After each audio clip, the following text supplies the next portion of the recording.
Today, I want to talk about when I ran my party through D1, Descent into the Depths of the Earth. Now, if you look at the art here, you can tell it's a party fighting troglodytes, and you can tell just by looking at them what class they are. Which one is the magic user, which one is the fighter, and there's a guy with a cross on his helmet and a mace, so you can guess that's probably the cleric. It's pretty obvious looking at them, and this is what I would expect members of these classes to look like. So it's very strange to me in more modern terms of D&D to look at the artwork and see these things, and I can't tell what class they're supposed to be. But yeah, so I was running a Lamentations of the Flame Princess campaign in the Underdark using several things. The Veins of the Earth book, which is a great book for Underdark adventures. And I was going to transfer to a Red and Pleasant Land when the big shitstorm with Zach happened. So we had to change gears. I said, well, you know what?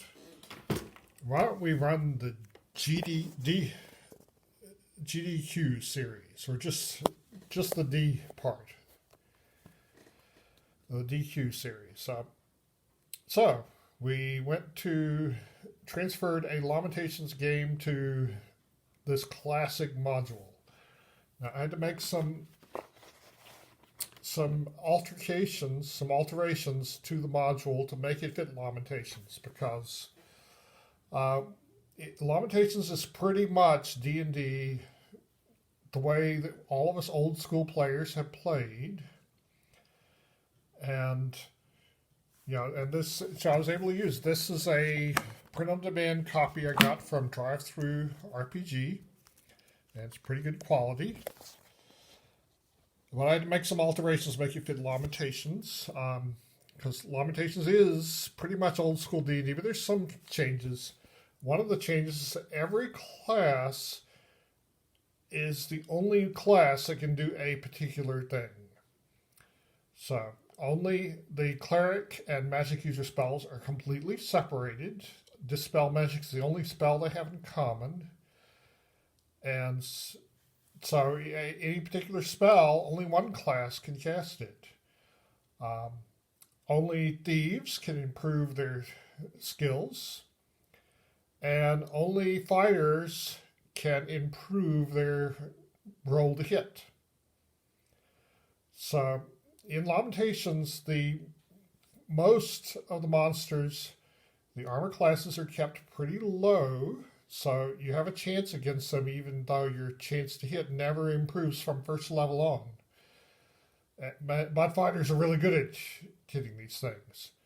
But the assumption in D&D for a long time, going all the way back to before first edition, has been that players will get magic items that do +1 to hit, or +2 to hit. And there are certain monsters that can only be hit by magical weapons. The Lamentations philosophy is that a magical weapon ought to be unique. It ought to be Excalibur, or the One Ring of Power, or the Elder Wand, something like that. And so they're very rare. And my players had gotten hold of some magic items, because we've been playing a campaign for a long time, and they were really powerful magic items, but they didn't have the magic items that would give them bonuses to hit. That was something the magic items never did. So I had to lower the armor classes, because all the monsters in this module are built with the assumption that you've got a +3 or +5 sword, and they're wearing like +2, +3 armor. So I lowered all that. I took away all their magical pluses to hit with their weapons, all their magical pluses to their armor class. But I let the drow keep their dexterity bonuses to armor class, so they're still hard to hit. They're just not so hard. I also I was using ascending armor class, so I had to convert all that. and I lowered the armor classes of anything that was above 20 to make it fit with um, the repeating 20s on the first edition chart. So, for example, Loth is armor class -10 in one of her forms, and so I lowered that to 25, which is, 25 is what you would need to roll in Ascending Armor class using first edition rules. So I did that. So I lowered the armor classes, lowered the bonuses to hit for everything to match things. It still made for a tough dungeon. And another thing quirky is the Lamentations modules have a tendency to offer new spells, and they even have books of new spells. And some of the spells that get used in this, unique spells, one of them is called Baptize with the Black Urine of the Deceased. And the first time a player casts this, another player said, "Oh, you're not going to cast that gross pee spell, are you?" Yeah, this is a spell where you cast this on a corpse or an undead, and they pee on you, and that gives you the powers of an undead. So one of the players did this, so he became sort of a fake undead for a good long while. Another spell is Saturn in Sacrifice. This is a spell that makes these rings around you, which improve your saving throws in your armor class, and also you can use the rings to attack with. They don't attack so well, but you're limited in your movement. You can only move really slowly when you've got the spell going. And another change from standard D&D is this weird magic system where you could risky cast. And when you risky cast, you had to make a save against magic. There were lots of conditions that might trigger that, and if you failed it, you had to roll on the miscast chart, where bizarre things might happen.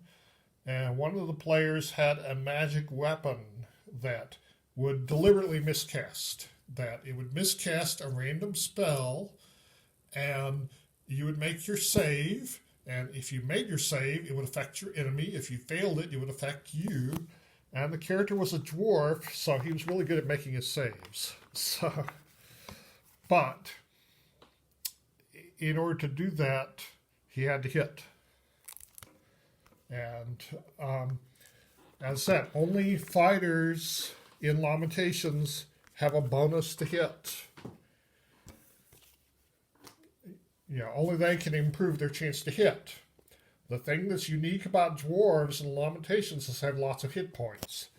And because I'm a first edition guy, I increased the hit die size for clerics and fighters to D8 and D10, which meant I had to increase the dwarf one to D12. So I had the dwarf had 12-side hit dice. He had lots of hit points, but he had a hard time rolling to hit. So he spent a lot of time rolling to hit and missing, and occasionally he'd hit with this weapon that would trigger wild surges of miscast magic.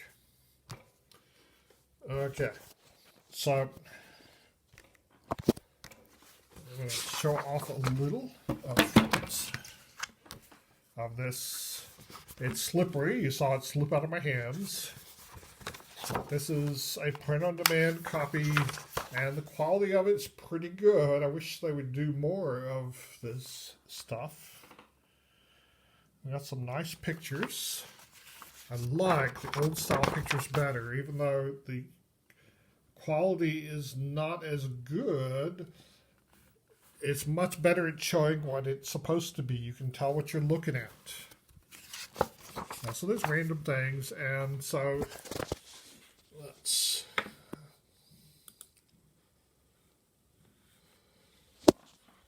okay, so here, let's get you focused. And go down. All right, focus.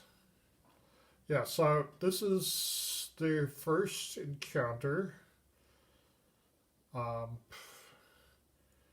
Yeah, the players, there were some non-standard players. Butte Fugly was the dwarf. Gustav was a non-mem. It's basically a gnome or a halfling. They had some mushroom men who were henchmen. Had some toadstool turtles, which are basically fungoid turtle things. Notpick is a magic user who'd been altered by his experience. All of them were altered by their experiences doing Veins of the Earth. As you recall, on my video about the Pilgrimage of Hunger, they met a group of humans who had been altered by being in the vein so much they didn't know what race these were. Well, the players by this point had been altered a bit, including Notpit, who had lost his hair and grown fangs, and he had some fossilized vampire fangs that he wears a necklace. And he'd acquired a henchman or a girlfriend in Golandrina's Bone Disconacht.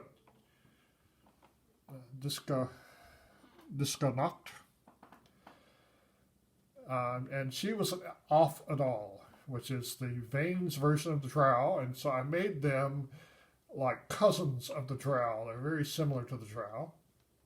And then there's Bud, who was a mushroom man. So here he is riding on Toadstool Turtle, the mushroom man character. So yeah, so here's the cave of the first encounter here. You can see your dynamic lighting makes it look pretty good. And they ran into the giant rats. And after this, during this, they managed to pick up the Scarab of Death. Bud got it. It's this thing of the treasure. And so he died in his sleep, which was quite sad. But after this, his player wanted to play a Darrows. Darrows are one of the Veins of the Earth races. They're basically insane dwarves. And so to simulate insane dwarves, I tried to try out from this book in the back cover. They had some new rules, playtest rules, which is something that James Rogge was using in his own campaign. And they're different. It's not the D&D you know. So I let these be the rules for Darrow's characters. And they turned out to be pretty okay. It's just that they're different. And in addition, Darrow's had this ability that if they failed their save against illusions, the illusions would be permanent for the Darrows and might, depending on your reaction roll, it might become your friend, your enemy. It might follow you around and harass you. So, well, that's part 1 of D1, Descent into the Depths of the Earth.